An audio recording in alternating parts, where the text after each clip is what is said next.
So, Duncan, if people are publishing content in public for the first time, what are some of the legal issues that they need to be aware of? Probably about half a dozen different aspects of the law. First one I would suggest would be defamation. We have a new Defamation Act which came into force on the 1st of January this year. Parliament has said that to defame somebody, you have to publish material which causes serious harm or is likely to cause serious harm to that individual or trading organisation.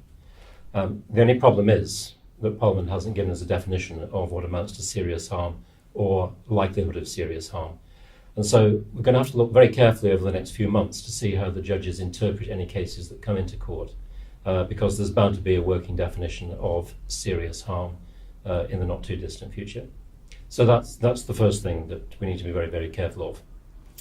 The second I would suggest is court reporting.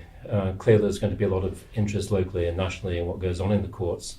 And one of the biggest problems is journalists being aware of any reporting restrictions that may be in force.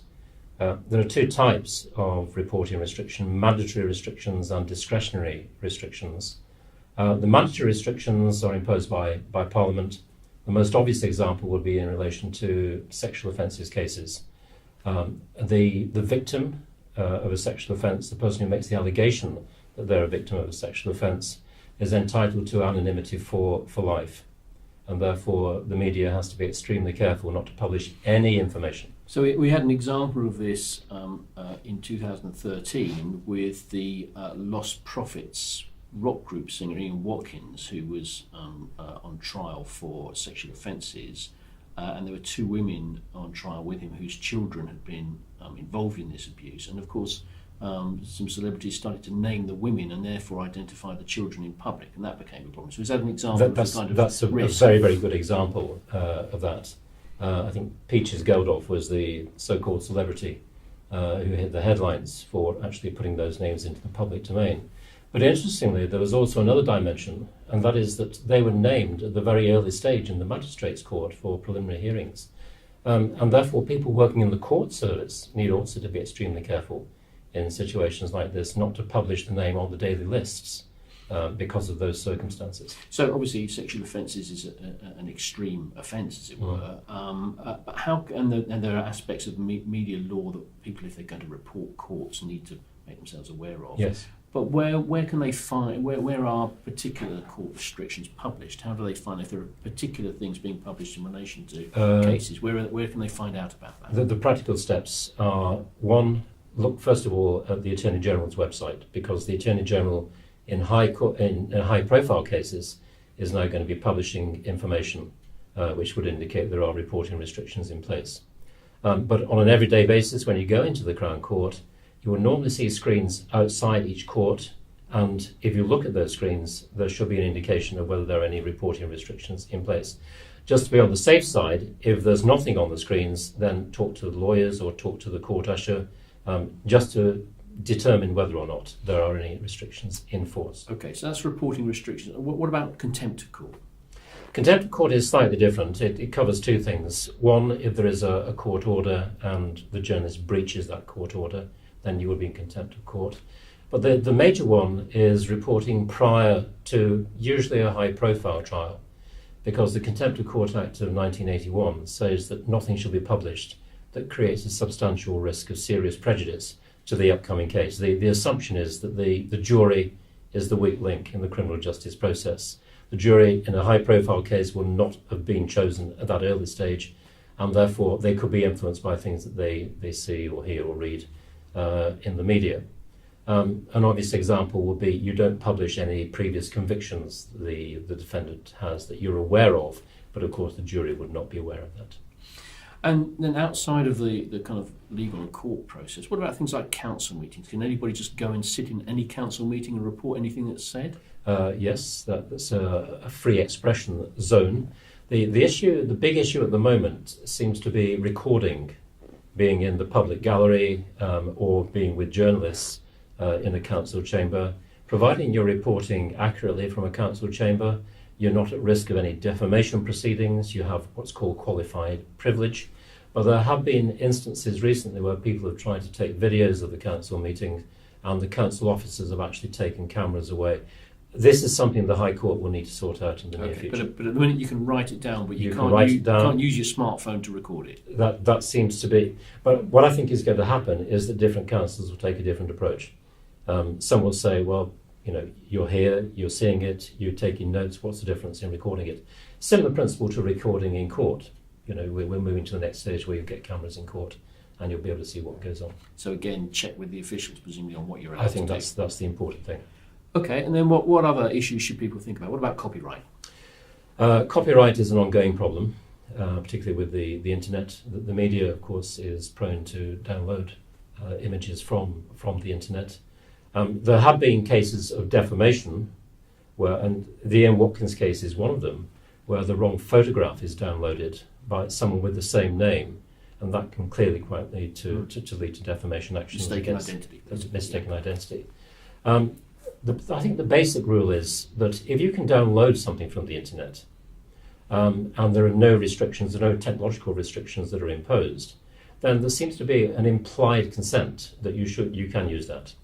But I think it's always worthwhile, if you know who is the copyright holder, even if you can't get formal permission from that copyright holder, to acknowledge the copyright if you're going to use that.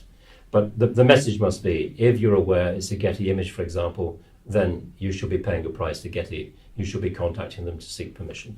So you can't just assume because you can find something on Google that you can just use it. You need to acknowledge the source in some way to cover yourself. I think that is covering oneself. There aren't many actions for breach of copyright against the media, but it's always better to be on the safe side.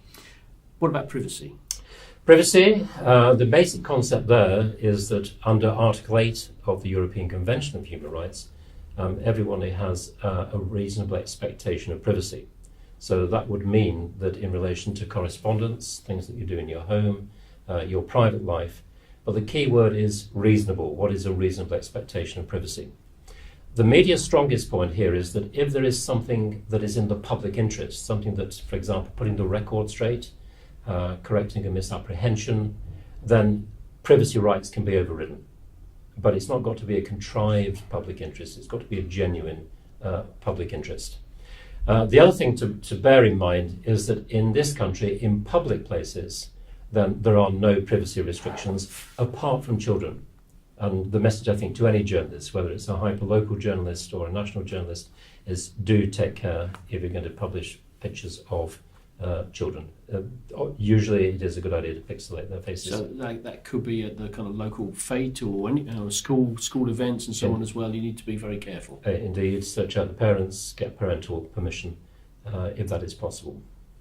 Now, moving on from that, so what does protect the rights of people to publish things freely? What underpins the kind of free press or free speech in this country? Well, in 2000, the government brought into force the Human Rights Act, which is the legal vehicle for incorporating into our law for the first time the various principles of the European Convention on Human Rights. And what we find basically is that the rights for every individual and the media are enshrined in Article 10. You probably hear that all the time. Article 10 is supportive of freedom of expression, and the European Court of Human Rights is strongly in favour, strongly supportive of this right, of a free press in a democracy, and the right to say things that people don't just necessarily accept as being normal. You can say things which will outrage people, providing you don't go that one step too far, which may incite a riot or a breach of the peace. This is what people talk about, shouting fire in a crowded theatre. Indeed, it's absolutely, the kind of phrase that gets used, yep. Isn't it? Yeah. Do people differentiate between, obviously, if there's a community journalism website with, perhaps a few hundred or few thousand followers, it's very different from a national newspaper or national broadcaster. When people are looking at transgressions where people have gone wrong, does that make a difference? In principle, it shouldn't make a difference. The crucial thing, I think, whether it's at a national level or a local level, is having access to the latest information, updating information. The conventional media, of course, has access to the Press Association's Media Lawyer website, and I would suggest if it can be afforded at a local level, then it will be invaluable to take out an annual subscription to Media Lawyer. via the Press Association. I think the subscription costs around £500 or £600 a year, but that gives you perhaps sometimes 7 or 8 different updates on aspects of the law which are taking place in this country. It's an invaluable source of information. And if you can't afford that, there are media law blogs and other sites available for free, and we'll offer some of the links to those as yes, well. and standard textbooks. So some of the standard textbooks, for example, Essential Law for Journalists, which is now in its 21st edition, the text is supportive online as well. And so recent updates can be brought to the attention of journalists, whether you're a national journalist or a local journalist. Now, obviously, there is a difference between hyper-local sites and community sites and national or international global media. One of the things that's happening at a national level is a lot of discussion about ethics and best practice and codes of practice and so on at the moment, following the phone hacking and the Leveson inquiry. Sure. And in terms of establishing best practice for publishing content, what can we learn from that debate that's been going on? I think there are probably 2 things that we need to take account of. We were talking about the print media. I think we are mainly in this context. The Press Complaints Commission Code of Practice, which is available on the Press Complaints Commission website, is something that every journalist needs to know. It's a 16-clause code and will be regarded as the professional code for journalists. So they must become familiar with that. So even if you're doing a small community site, you can learn, the principles of best practice and fair dealing and so on. Absolutely. I mean, what you find in there are clauses dealing with accuracy, dealing with privacy, dealing with sources, dealing with how to deal with sexual offences cases, dealing with people in hospital, a wide range of things which go to the root of professional journalism. Obviously, we'll put a link to that on the site as well. Absolutely.